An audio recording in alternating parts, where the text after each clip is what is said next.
I guess my main thing is trying to not put loads of pressure on myself to do certain things. Try and keep us write as freely as humanly possible. So I'm not constantly thinking like, I'm not like, it's got to be X, Y, and Z. I'm kind of writing as freely as I possibly can, really.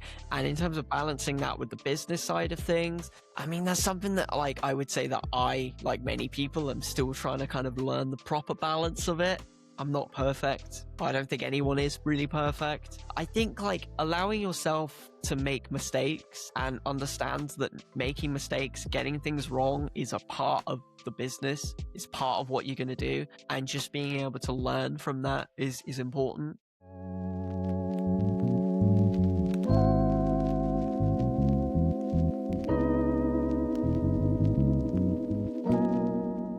Hello and welcome to the podcast. Today's guest is an artist who hails from southwest of England. Rhys Hurd is a British singer-songwriter and multi-instrumentalist from Devon and Cornwall that blends heartfelt songwriting with atmospheric indie influences. And he has that kind of DIY creative approach to his kind of music, which is absolute bonkers. And that's why I jumped in the first instance to try and get you for an interview. I mean, welcome to the podcast, Rhys. Thank you so much for having me on. Yeah, man. I love your songs because it has that kind of maybe gamified, that kind of thing, and a mixture of everything, isn't it? It's a mixture of everything, isn't it? Yeah, definitely. The most recent single, "Who the Hell Am I," is definitely very much on the gamey side of things. And I think you'll hear that a little bit more as a bit of a theme coming out with some of the newer songs. But yeah, it's like I've always kind of described it as like a blend of your sort of 80s rock with the synths, the big guitars, but sort of taken that blended with sort of more like pop sort of songwriting, I would say. A lot of where I draw influences nowadays when it comes to just songwriting and arrangement comes from a lot of modern pop. That's where it comes from. But because of how I grew up and the music that I loved, it's just like how I play is always very rooted in that sort of like 70s, 80s rock.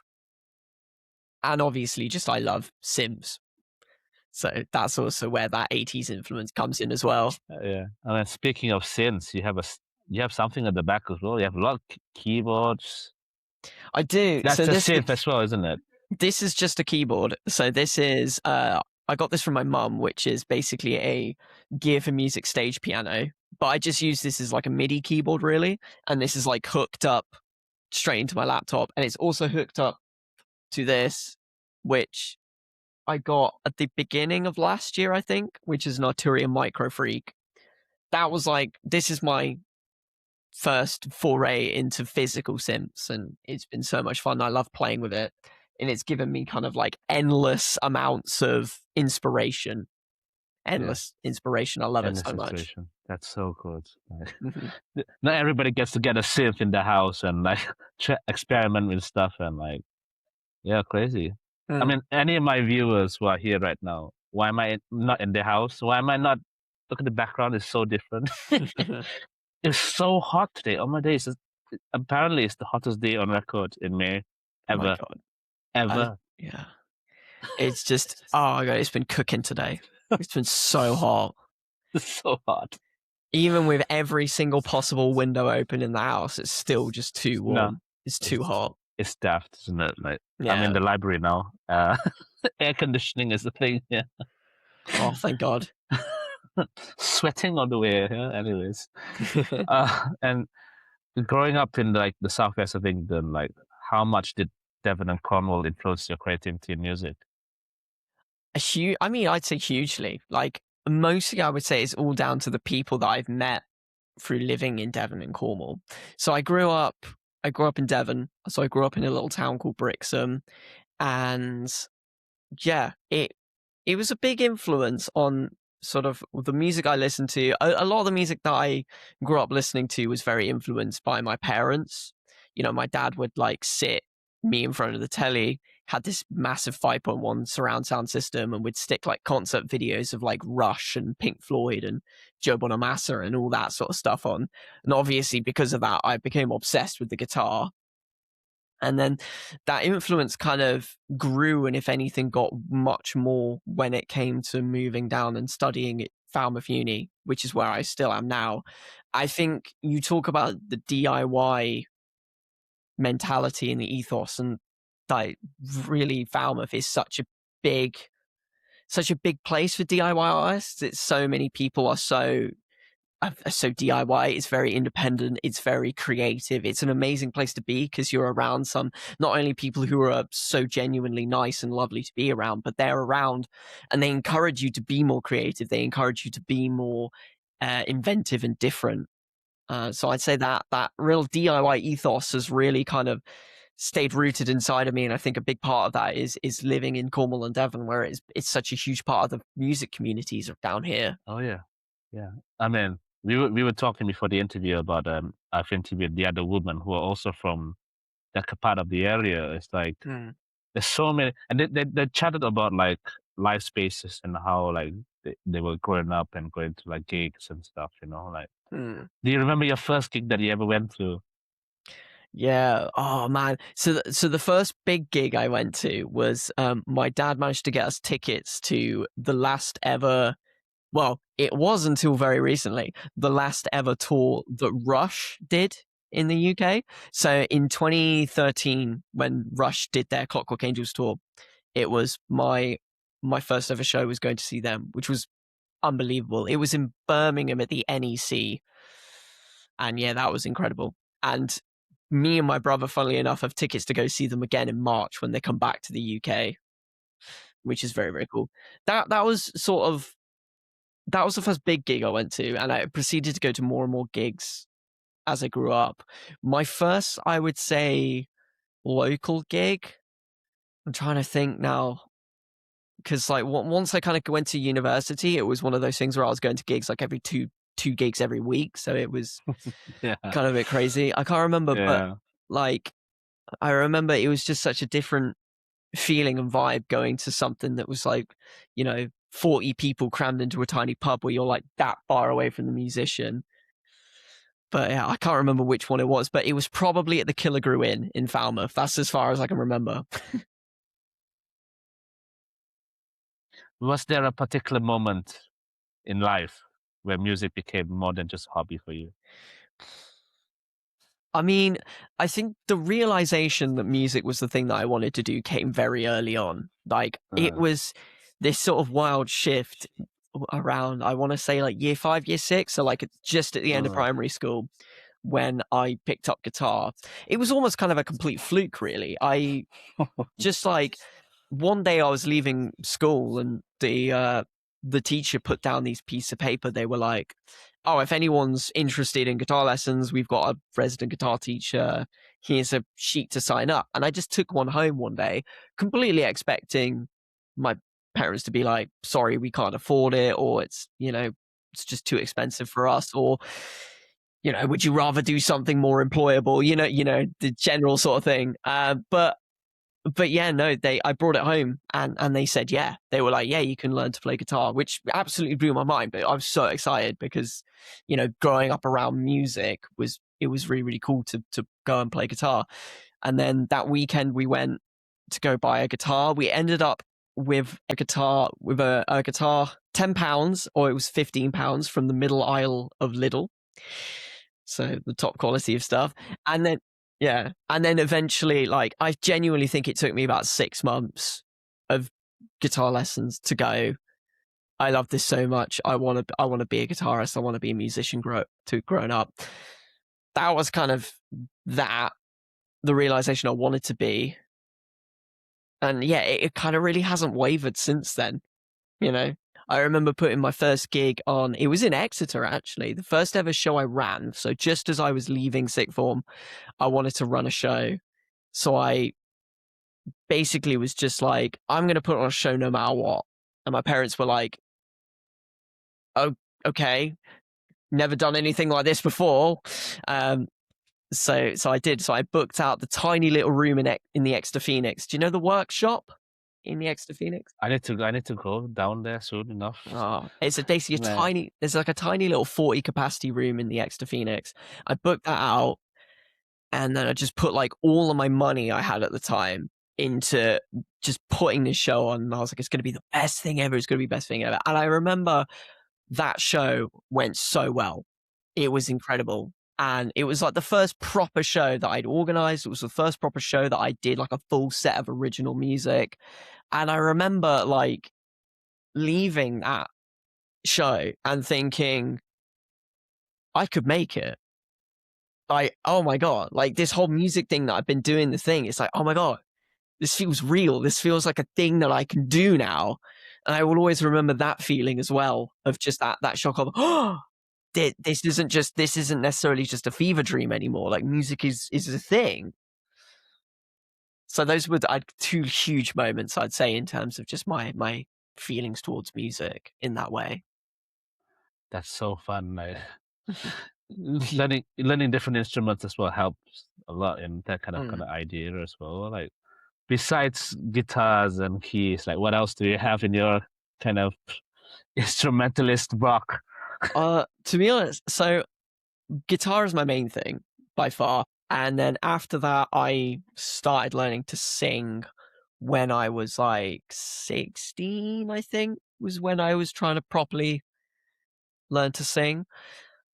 And then in terms of other instruments, there wasn't necessarily a point where I was like, I'm going to sit down and learn how to play keys, or I'm going to sit down and learn how to play bass. It just kind of became a necessity of writing music. I did a lot of stuff in school. I had a real problem with like trying to form bands. For whatever reason, it was just, you couldn't find people that you could gel with. You couldn't find people who were like into the same music as me. And because I didn't necessarily know of at the time many like networks that could get me into meeting people who did music. So my eventual solution was just, screw it, I'm just going to do everything myself. Do it myself. So it started off in like 2016 when I like bought like a audio interface and just started playing around with like recording. That's really where songwriting started for me as well. But since then, it's basically just been recording guitar and then just sort of really badly playing in keyboard parts or really badly playing in drum parts and doing that kind of thing to try and write the songs. And eventually you slowly get a little bit better, a little bit better, a little bit better, to the point now where I would say competently, I can't play drums, but I can write drum parts. I wouldn't say I'm a competent keyboards player, but I can write keys parts. You know, that's kind of how I got into doing the other instruments, really. Yeah. Well, that's so good. Like it's my thoughts. I mean, it helps with the confidence, isn't it? Like now you're playing for like a lot of people now, and like you know, so much since that. Like, what's the most important thing you learned from like that early stage of your life, and now you apply it to whatever gigs or whatever stuff you have right now?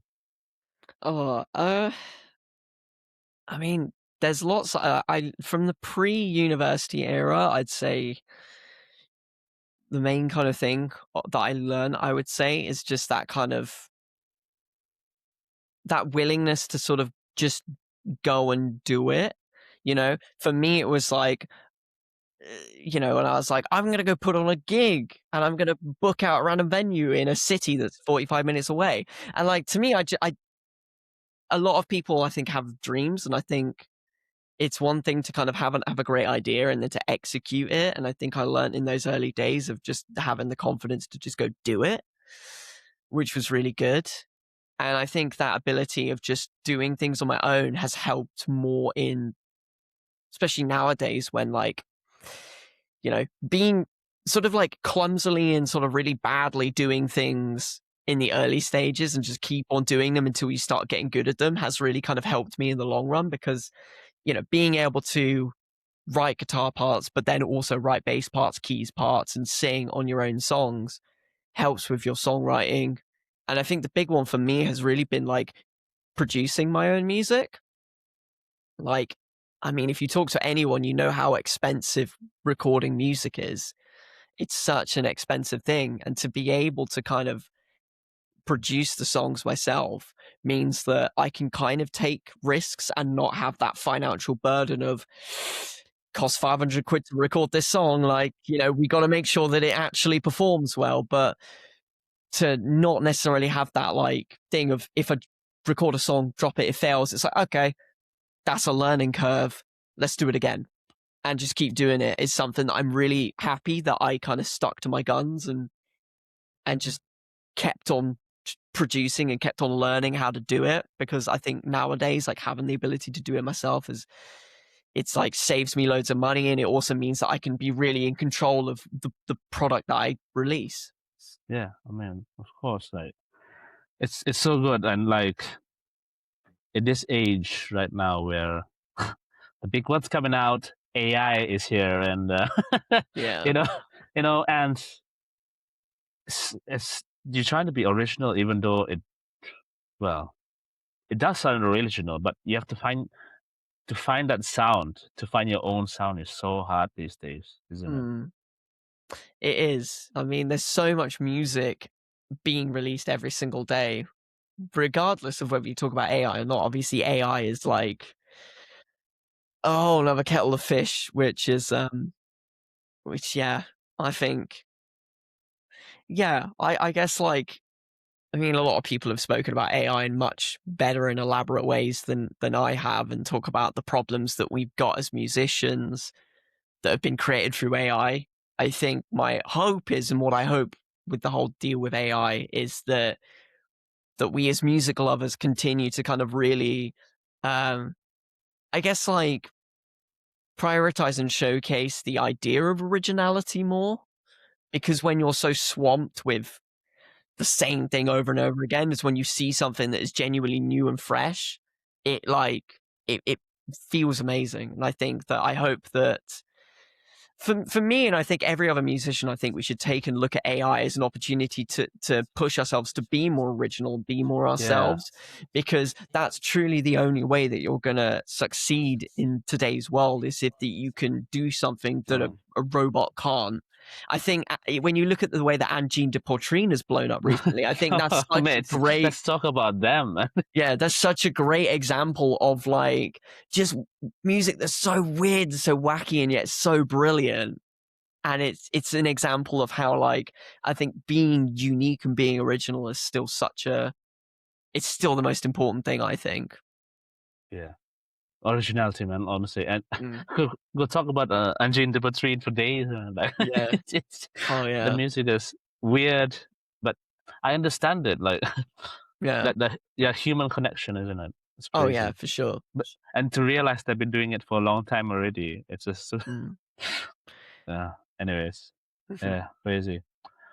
Oh, is songwriting therapeutic for you? Is songwriting therapeutic? Depends what mood I'm in. I've gone through lots of different experiences of music in terms of songwriting. I think a lot of artists can relate to this kind of thing of like, you start a project, you write a couple songs, you enjoy that songwriting, and you kind of have this really great period of excitement at the beginning of when you start writing, where you're writing loads of things because it feels really fresh, it's really new. Yeah. And then you take those out on gigs and you're like, oh my God, people love this. It's going really, really well. And then you release the music and people really, really like it. And you do like an EP maybe. And then you spend the next 6 months, you maybe don't write for 6 months, and you just gig and you gig and you gig. And then you finish that period. And then you all go back into a room, say you're in a band, you all go back into the room and you're like, cool, now what?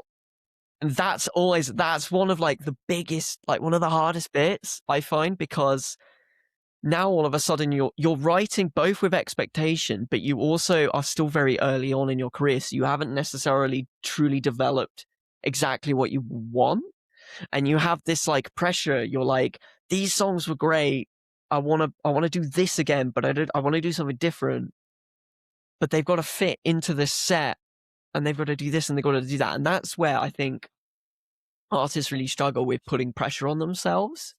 Yeah. And I also think that's generally, once you've written a period of songs, maybe your inspiration has kind of dried up, or maybe your songwriting process has kind of become a bit stale. And I think people become really struck with kind of it being like, it's got to be this. And it really almost like hampers you. And I know that because I've been there so many times. I've spent so many years in that period where I've had like 6 to 8 songs that I love, and it just takes me so long to write new stuff because I put so much pressure on myself for it to sound a certain way, for it to be perfect out of the gate. And I think I'm at the point now where I've gone past that, and I'm really happy with where I'm at now because I kind of have stopped caring again in a good way. Um, Uh, I think I've realized that songwriting, like, you have to keep freshening up where you get your inspiration from, but also how you write songs is really important to vary up as well. And if you keep kind of doing those things, you'll keep generating new ideas. And to also kind of understand that if you're at the early stage of your career, you haven't developed your sound yet. So if you end up writing new things that sound a bit different, that's okay. yeah. It's okay to incorporate those new ideas because at the end of the day, unless you have like 4 or 5 albums under your belt, you're still probably like very much early in your career, and it's okay to kind of develop. You are still in the development part of your sound, so don't put loads of pressure on yourself to be like. I realize that's a very long-winded answer of is songwriting therapeutic. I would say now it's therapeutic, but it's taken a long time to get to the point where it is therapeutic. You don't write constantly. Then you basically like pick your times, pick the right time, and I you try know. to now. I try to be more consistent with my writing nowadays to keep that sort of flow of ideas fresh. You know, like everything, like the more you do something, the better you get at it. So I do try to. I was kind of using that example because again, I've been in a lot of situations where, you know, as bands, you'll kind of spend 3 months writing and then you'll do loads of gigs. And during that period where you're doing loads of gigs, you might not have time to write. Uh, and it's kind of just balancing that period of being able to songwrite and gig at the same time. It's a fine balance, but it's something that I'm trying to work on at the moment. I'm trying to write more, but sometimes you can't always write more. Yeah. Yeah, yeah. And like when you're writing stuff, like does it come quite naturally, or is it you need to sit down and really think so hard about kind of ideas that pop out in your head? Or I how's the think process, man?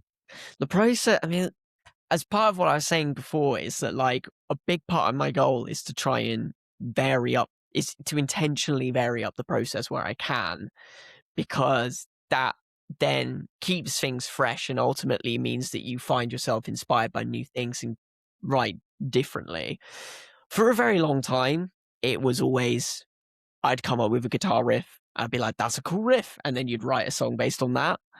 I think Teach Me How to Love was quite like that, except that's where I kind of really sort of force myself to be like, if I come up with a verse or a chorus, I have like before I write any more of the song, I have to put a lead melody over the top of it. That's like an absolute must. I I know a lot of other musicians who have had this, and I've had this so much, is where you'll have like a fully fledged perfect song of like verse, chorus, bridge, chorus, all the riffs, all the instruments, but you haven't written the vocals. And then you have to get to the end of the song and you have to somehow like shoehorn lyrics into it. Which is just like at the end of the day, like the vocals and the lead melody is such an important part of it. You kind of have at least have an idea of what it's going to be before you write. And I think that's really helped me write faster, made it write easier, because if I have a lead melody, at least in mind, it that lead melody basically informs everything else. It informs where you have the guitar's accent, like where the drums need to be, how it builds up. Everything gets informed by having that lead melody on top. And it makes it a lot easier. So I made another little cheeky purchase of this bad boy. So this is called a groove box, basically, and I spent a lot of time learning what this was and everything like that. I work with a lot of synth nerds, by the way, so they've been a terrible influence on me. But basically, I got this around the beginning of this year, and my main reason was because my goal was this is essentially like a drum machine and also a like synth pad at the same time, and it's all attached to like a sequencer, so you can like program things and then get it to loop. And what I did really was to buy that as like a way of breaking up the songwriting process, to be like, I'm going to write something, I'm going to take out exactly how I've written songs before, and I'm going to do it in a completely new way. I'm going to get this weird device and I'm going to try and write songs just with this. And that's how there's a video on my social media of Who the Hell Am I, but it's the basic verse chorus on that. So that song was written, that main melody, the chords were all written on the Seek track, the little groove box that I've got. And only once I had like a basic idea, then I picked the guitar up, then I started writing vocals to it. And that allowed me to kind of write in a completely different way. And it gave me something that I probably maybe never would have gotten if I'd have just started with a guitar like I normally do. First thing that comes to mind is like bedroom singer-songwriter, bedroom artist. Like Billie Eilish and the brother when they Yeah. their first did stuff. It was just like synths, keyboards. Just it's so, but you put so much soul into it that it feels very real. It feels very like natural and stuff. Like I have to talk about your song. Who the hell am I? That's a fun song. Who the hell am I? Great name, by the way. It feels so Thank you. vulnerable, man. It's so great. Thank you. I mean, were you in a period of like self-reflection at time, or was it just some kind of idea that just popped out in your head? I think it's kind of, I guess so. I think Yeah. in terms of like feeling very self-reflective, I think that process of writing very introspective, more personal lyrics, I think really came from the EP that I released last November.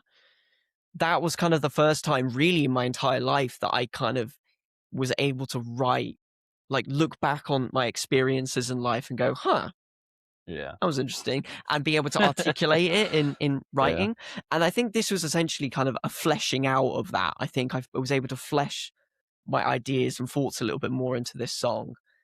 And I'd had this idea of this song that was talking about identity and kind of trying to figure out who you are. And I think I'd had the idea of writing a song called Who the Hell Am I before I ended up writing Who the Hell Am I. Sometimes you have ideas of like, I've got this song, like I have no idea what it's going to sound like. I know what the lyrics are going to be, but it's going to be about this. And I think I'm going to say like, who the hell am I at some point in the song. That was kind of where that came from. Yeah. And yeah, lyrically, really, it felt very, I wanted to kind of, it's sort of fun because it talks a lot about masculinity and it talks a lot about being, finding your definition of like what it means to be man. And I think that was weirdly enough really inspired by so many like women artists that I've seen recently. Yeah. I've seen lots of people, like I'm a big fan of Essie Sparrow, who's another local Cornish artist who's amazing at storytelling and amazing about talking about vulnerabilities and stuff like that in her songs. And there's loads of amazing examples of like people like Sabrina Carpenter, Holly Humberstones, Chapel Roan, kind of really be able to articulate identity and their own experiences really well.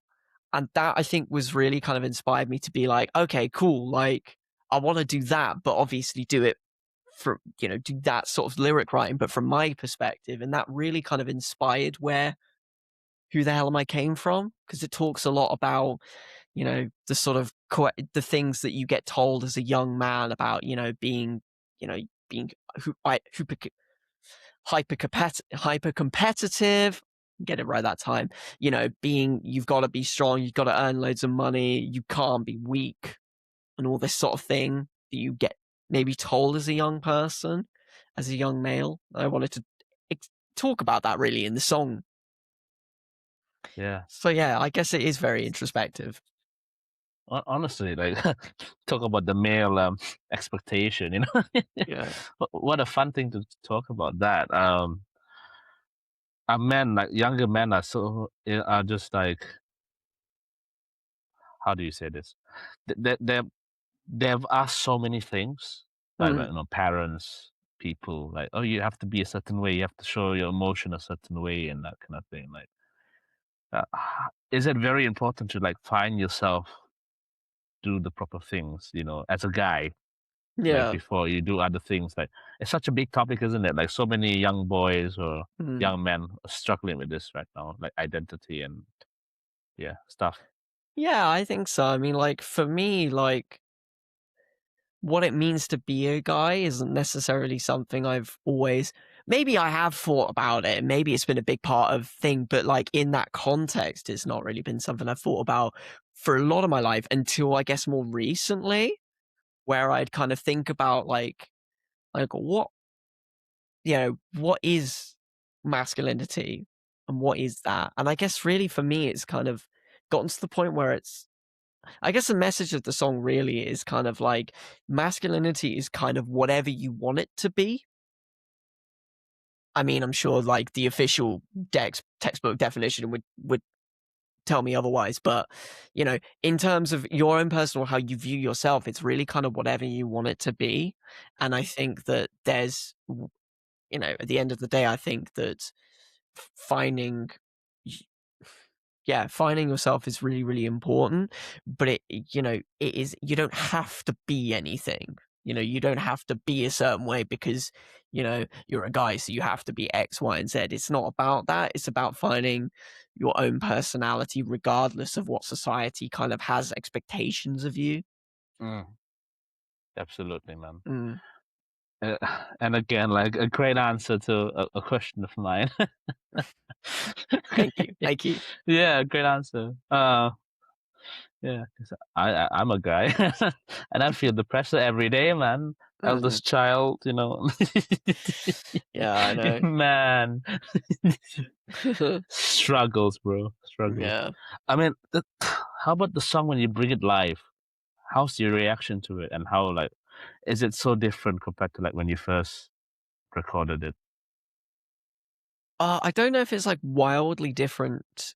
The reaction has been amazing when I played it live. I'm really lucky that it's gone down really, really well. I hoped it would. I was like, this song obviously kind of fleshes out. I believe it's kind of like like an evolution of a sound I was building with the previous EP anyway.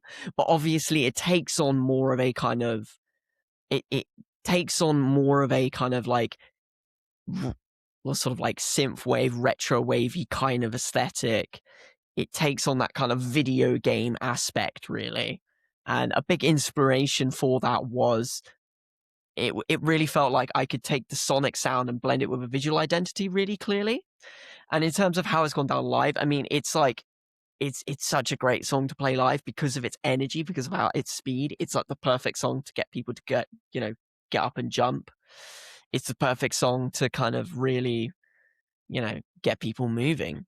And that for me is the real thing that I like about it. It's not necessarily something, I don't write songs necessarily to be like, this is going to be a song where everyone's going to jump to. But the more you write, the more you give yourself time to experiment, the more you end up with these songs that you're like, this would be perfect for X, Y, and Z in the set. And yeah, this is a really great song to kind of, we mostly put this at the end because it's like this along with Do It My Way. It's like the real like big crescendo towards the end because it's a real great energy that allows people to jump and get moving. And it's been really, really great to see people respond so positively to it. And I think people overall have really, really appreciated that or have seen this as an evolution. I think there's always a worry sometimes when you as I've said before about the idea of like artists like kind of focusing really close and being like, it's got to be this, it's got to be this. Like this song really kind of was like, oh, I could go video game in a way that my previous songs haven't, but I'm going to do it anyway because I want to do it. It's fun, and people have really taken to it. People have really enjoyed that aspect of it, and I'm really happy about that. Honestly, like ride the wave when you can, that's what Sure. that's what we always say, Yeah. Crazy. I mean, you said video game. Like, do you play like games then? I do. So I grew up a lot with video games. So I had a PlayStation 2, which I shared with my brother, I think, when I was younger. And then I also had a Nintendo DS growing up. So those were a big part of my childhood. I kind of stopped when I became, weirdly enough, I kind of stopped when I became a teenager just because the PlayStation 3 came out, the Nintendo 3DS came out. So and I didn't really have enough money to buy those at the time, so I kind of stopped then. And then, like many people, when we got into lockdown in 2020, I was like, I'm bored. I want a PlayStation 4, so I got a PlayStation 4. Yeah, and I got back into it a bit more then for sure. So yeah, I do play games. I do love games, and I do love. I sort of both love. I do love video game music. It's so cool, and I think I love that alongside the love of like 80s music. And I think both those kind of things kind of amalgamated in the sort of sounds that I gravitated towards with these new songs. You know, it wasn't like an intentional thing of like, oh, I love music, video game music, I want to write video game music. It was kind of a happy accident of using 80s sounds and then falling on going, oh, that sounds like a video game, and then going, oh, what if I did that put all of it, you know? Oh man, the brain has full of surprises, mate. You wouldn't imagine things that just pop on your mind. It's actually crazy. What's the best game ever for you? Best game ever for me. Ooh. I love games. That's why I asked the question. Fair enough. The best. I mean, for me, I would say the one thing that stuck from my childhood was the Pokemon games. I was big into the Pokemon games. Pokemon Heart Gold, Pokemon Diamond, I think were the two. And Pokemon Diamond, Pokemon Heart Gold, and Pokemon White were the games. I know. I really loved those three games. More recent games, this is maybe not the most popular of games, but me and my brother really loved the Horizon Zero Dawn and Horizon Forbidden West. We really loved those games. I got really into like open world games when I was in lockdown. And more recently, I've loved the Finals. I don't know if you know the Finals. Not really, no. It's like a bunch of ex-Battlefield devs basically making a like arcadey first-person shooter, and it's like really going hard on the destructible environments. That's a lot of fun. And that as well, like that game is all themed around like being a kind of arcadey, what's the word? Arcadey like game show. It's very cool. That's very cool. It's very cool. You know, one thing you should do, like a live gig, like go for a live gig, and then there's a whole screen at the back of you playing like video games, you know, and inspiration stuff, and yeah, you should, yeah.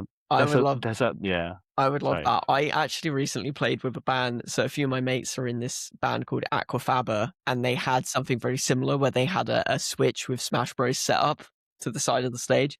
So as they were performing, you had Smash Bros to the side of the stage. That was so good. I love that. So interesting. I can't wait for the James Bond game coming out. I think it was literally tomorrow, early access. Very nice. The music as well. The music there is crazy. Anyways, I'm enough waffling. I love games. I love watching games. I have no time. I feel you. I love watching Horizon Forbidden West. Zero Dawn. I platinum it. Oh, hell yeah. Oh yeah. Oh, that's great. I can't finish the other one. That's too big. It's huge. It is huge. It's absolutely massive. Can't wait for a GTA 6 to come. Yeah. Well, when it finally comes, that's going to be amazing. Yeah, it's going to be absolutely bonkers. The price, I mean. Yeah. So expensive. So impressed. Yeah. You're my first guest that talk to me about games properly. So hell yeah. That. Yeah, get there. I'll hold that badge with pride. Yeah. Great. I need to start laughing. You had an album come out last year, live at the Cornish Back. Well, it's basically a live album with all your songs. Yeah. Like, what's your most kind of memorable song from that, and like, why did you decide to record that live showcasing? Oh, I mean, so I decided to. The intention with recording that night was not necessarily to release it as a live album. For me, like, I mean, as every musician will know, like, video content is always very important for booking gigs. That was my first like proper show after. So I was releasing music and gigging loads until about 2023. And then 2023, I kind of hit a point where I'd like had a really bad string of shows. I wasn't writing anything, and I basically made a decision at that point to take a step back from releasing Rhys Hurd music until I kind of felt confident with new music. So 2025, I began recording and releasing music again, and then basically my plan was to do a whole build up to like one big show at the end of the year. And that big show was that show at the Cornish Bank. So, and my goal with that really was to kind of like put everything into this one show and then get a couple videos, you know, a couple songs recorded on video, and then get like the audio recorded, and then I could kind of put them together and then send those to people and be like, book me, you know, that sort of thing. So that was the intention. And then the night was so great. The night was so amazing. And we ended up getting the whole set on the audio that I just decided, I was like, you know what? I want to release the whole thing. I'm just going to put the whole thing out. So that was the reason behind me ending up putting the live album out. And my favorite song on the album has got to be Do It My Way. I think that's a song, like, when I wrote that song, to me, that song was like one of the fastest on the EPs that I wrote. And in my head, I kind of released it not really knowing how people were going to react to it. And people really responded well to that song. People really loved it. Kind of not against my expectations, but in a way that I just didn't expect people to. And that really came to show like when we played it live, because it's like people's reactions to that song was incredible. The way that everyone was just freaking out. People were singing the words back to me. Yeah, it was a moment that I don't think I've had before with playing one of my songs before, like let alone playing it live for the first time as well. Man, people singing your song back to you is that's just that's the hope, isn't it? Like people Mm, understanding what you really want from your song. yeah, absolutely.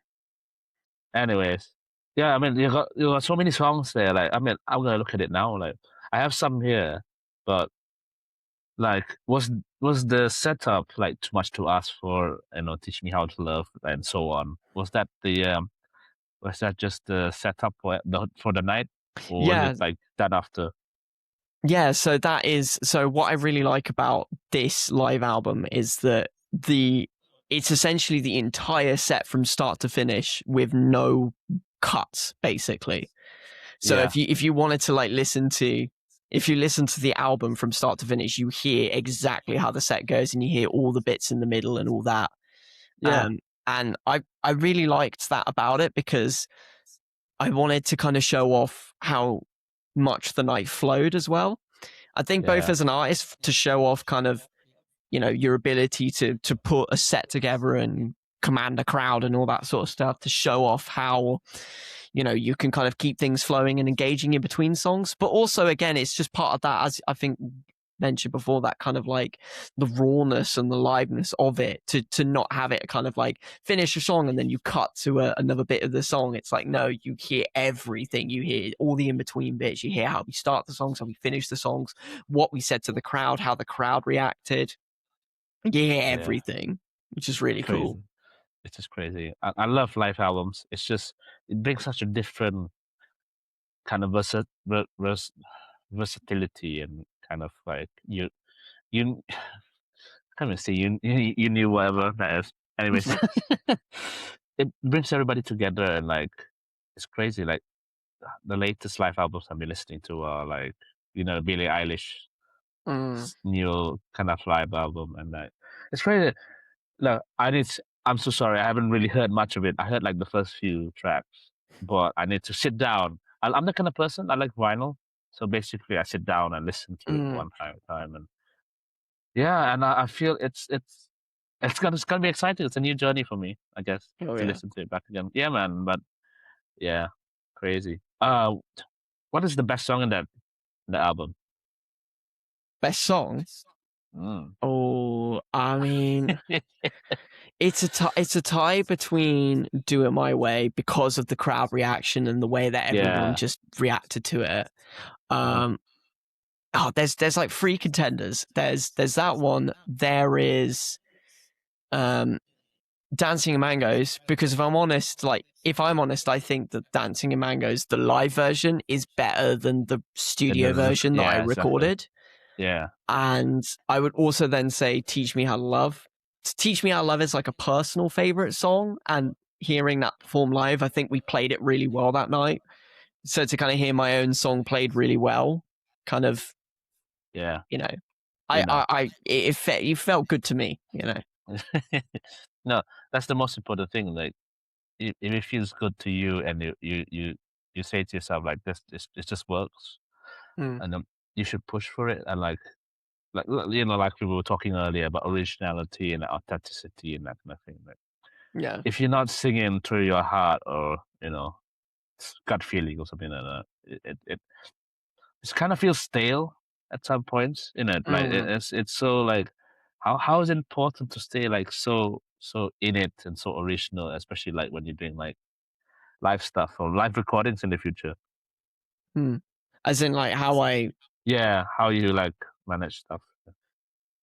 yeah, that's a good question. I guess, like, blimey. Yeah, it's a Ha- hard. It's a big question, isn't it?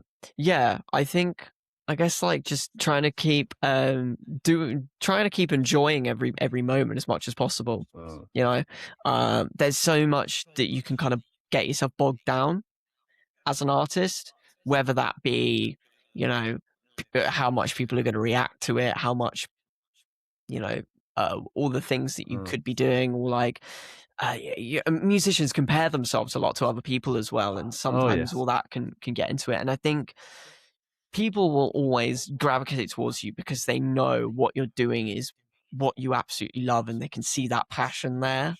And that Uh, goes for like live recordings and studio stuff. And I think really, if you can kind of just really make sure that you're doing what, putting your love into it, reminding yourself that, like, at the end of the day, we do this because we love it and we want to do it. Really just kind of like put your all, just being that thing of like, I love this and I'm going to put my all into it. I think people can really see that.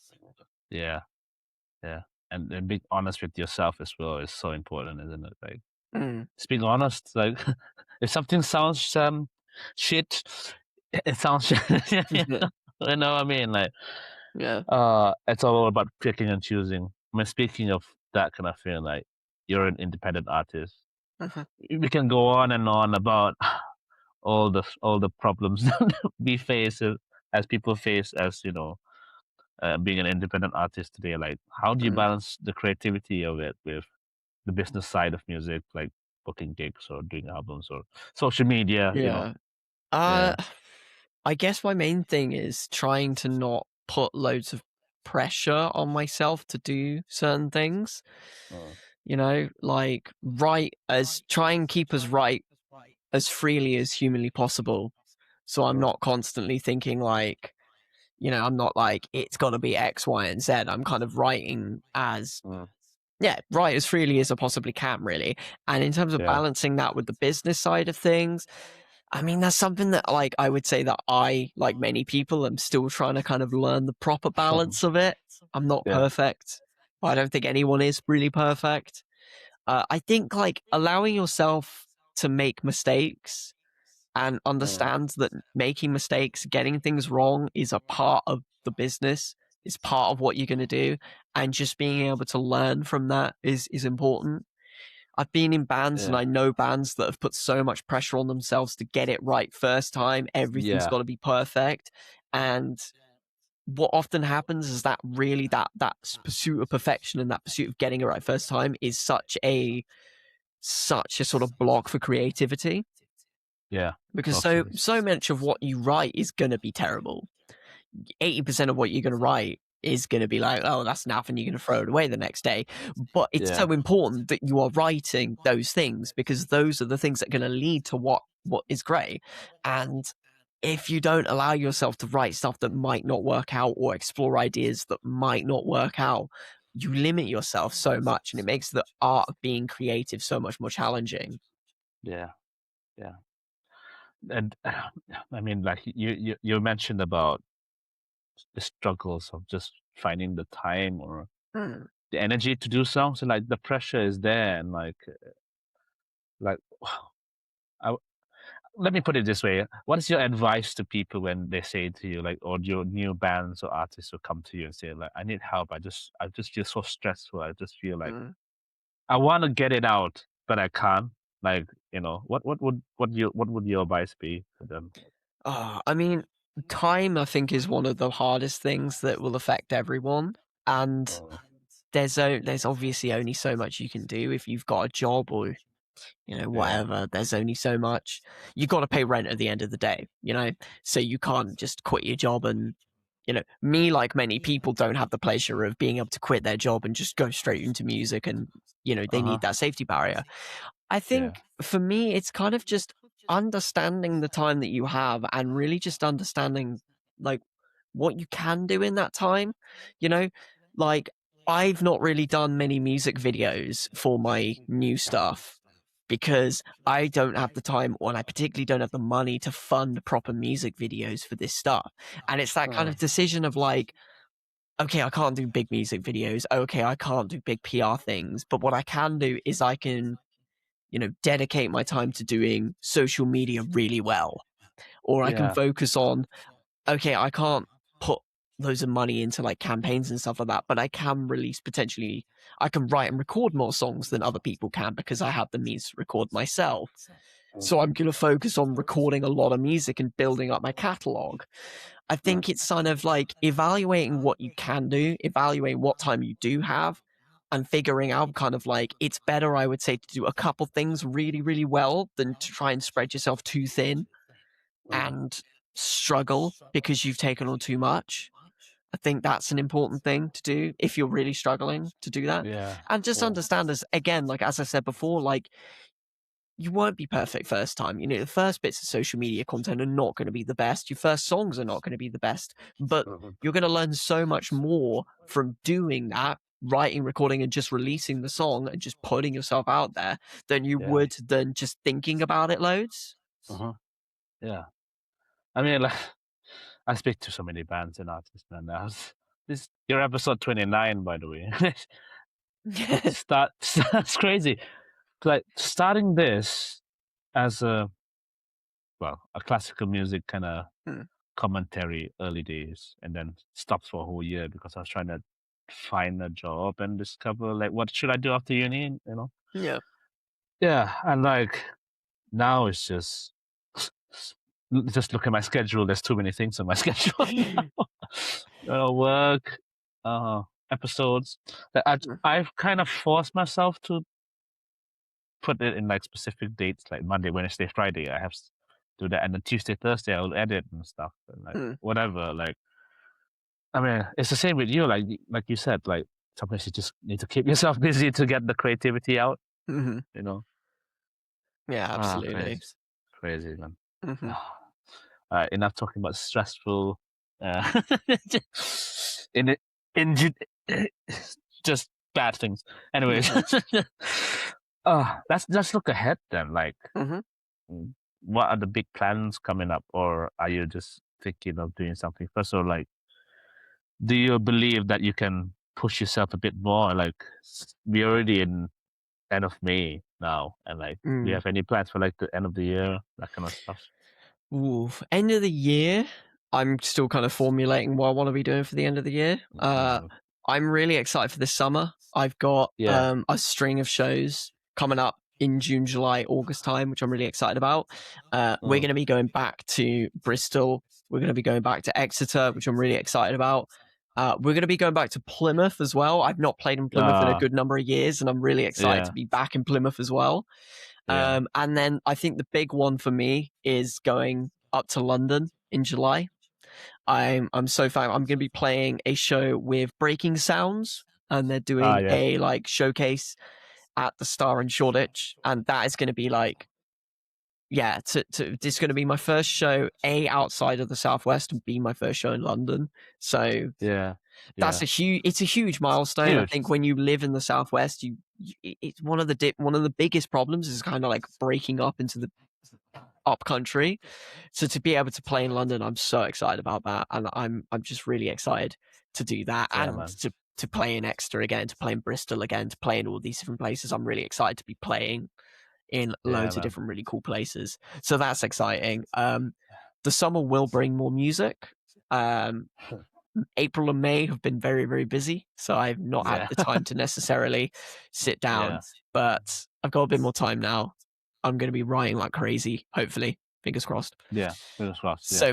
So yeah, the summer, I've got a really exciting summer ahead, and I'm really looking forward to that. In terms of the end of the year, well, we'll have to see. I would really like to end it on a high note.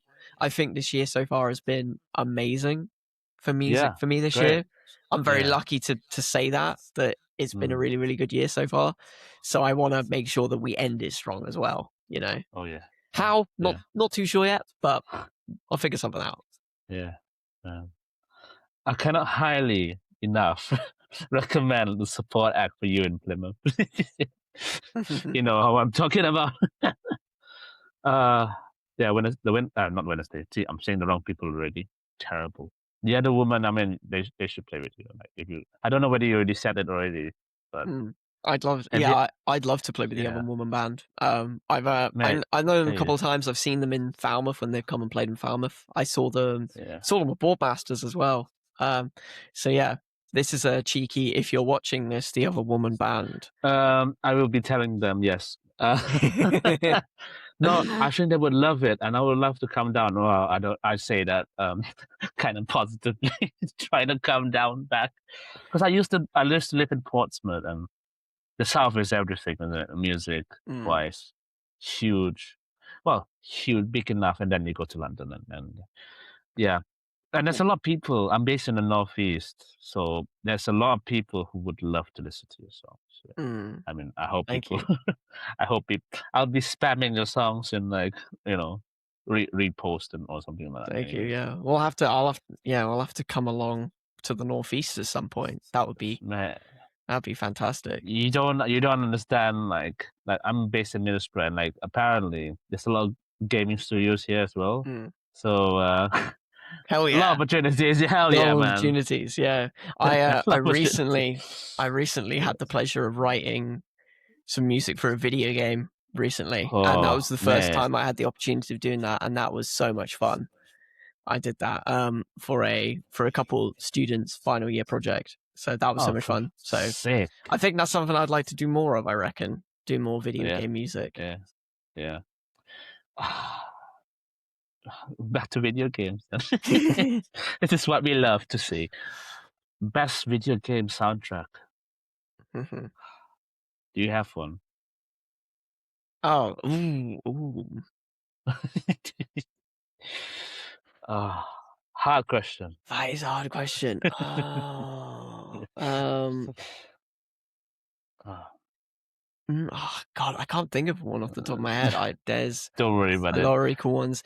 I love the Fallout theme tune. I love Fallout. Their music from Fallout is great. I really like. I love the Horizon. The Horizon as well. Stuff are crazy. Yeah, real crazy stuff. And I'll tell you what, The Last of Us. Yeah, I really like The Last of Us music. Just because of how iconic it is. It's sort of a great example of how you can write something so simple and make it so iconic. You know. Yeah. Honestly, but I love games. I wish I had more time to talk about games. And, have you played Clair Obscur yet? I haven't. No. Should I add that to the wish list? Not even wish list. Play it now. I think it's the right question, the right answer. It won Game of the Year and another 660 plus awards. Wow. But the music, they found a guy, Florian Testa. They found a guy on a music forum online during COVID. Wow. Live. I gotta get on these music forums. Well, it was COVID then. Anyways, like the whole soundtrack. I have the vinyl at home. It's crazy. That's my first vinyl I bought. The game soundtrack, is so like, I mean, you can find it later on, but yeah, people play the game 20 minutes in, they're sobbing. So just be ready for emotional one of my roller coasters. one of my favorite shows ever is Arcane, the League of Legends shows. So I'm used to things like emotionally destroying me. That show very much emotionally destroyed me, but I love it. Yeah. I love it so much. So I'm all for that. Yeah, man. I'll send you a link. Affiliate link.